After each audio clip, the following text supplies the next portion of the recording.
ఏకాదశి రోజున ఎందుకు ఉపవాసం ఉండాలో, దాని వెనుక ఉన్న గూఢ అర్థం ఏంటో ఈరోజు వివరంగా తెలుసుకుందాము. ఒక్క సంవత్సరంలో 24 ఏకాదశులు వస్తాయి. ఏకాదశికి ప్రత్యేకత ఉపవాసం వలనే వస్తుంది.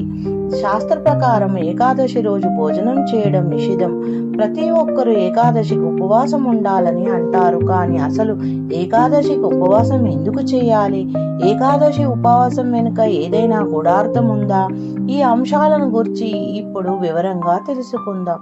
ఆరోగ్యరీత్యా నెలకు 2 సార్లు ఉపవాసం ఉండడం ఆరోగ్యానికి మేలు చేస్తుంది. అయితే ఏకాదశి ఉపవాసం వెనుక ఒక ఆసక్తికరమైన పౌరాణిక కథ ఉంది. మురా అనే రాక్షసుని కథ. భవిష్య పురాణం ప్రకారం సత్యయుగంలో మురా అనే రాక్షసుడు ఉండేడివాడు. మురా బ్రహ్మదేవుని గూర్చి గొప్ప తపస్సు చేసి అనేక శక్తులు పొందుతాడు. వర ప్రభావంతో అత్యంత శక్తివంతుడైన మురా అమాయక ప్రజలని, విష్ణు భక్తులని, ఋషులను, దేవతల్ని హింసించసాగాడు.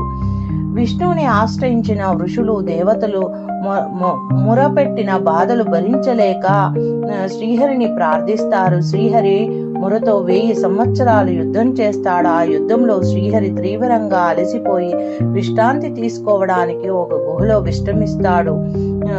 విష్ణువు విశ్రాంతి తీసుకునే సమయంలో అదే అదునుగా భావించి ముర శ్రీహరిని సంహరించబోగా అప్పుడే శ్రీ మహావిష్ణువు శరీరం నుంచి మహాతేజస్తో కూడిన యోగమాయ అనే కన్య ఉద్భవించి ముర రాక్షసుని సంహరిస్తుంది.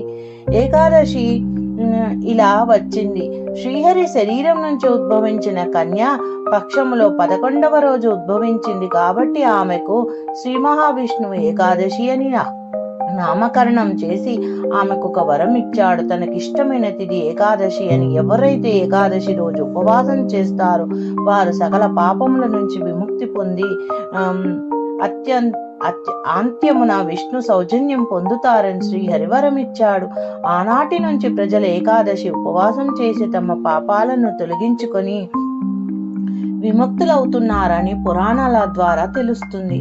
శ్రీ మహావిష్ణువునికి ఆశ్రయించిన పాప పురుషుడు. ఇలా మానవులు ఏకాదశి ఉపవాసం చేసి పాపాలను తొలగించుకోవడం చూసిన పాప పురుషుడు ఆవేదనతో శ్రీహరిని ఆశ్రయిస్తాడు. అప్పుడు శ్రీ మహావిష్ణువు పాప పురుషునితో ఏకాదశి రాత్రి చంద్రోదయం వేళ జరిగే 3 గ్రహాల కలయిక సమయంలో ఎవరైతే భోజనం చేస్తారో నీ వారిని ఆశ్రయించు అని చెప్తూ ఇంకను ఇలా చెప్పాడు. ఎవరైతే ఆత్మోన్నతికి ప్రాధాన్యత ఇస్తారో వారు ఏకాదశి రాత్రి ఎలాంటి ధాన్యాలు భుజించరాదు. ఏకాదశి రోజు అన్నం, పప్పు, ధాన్యాలు తినకూడదు.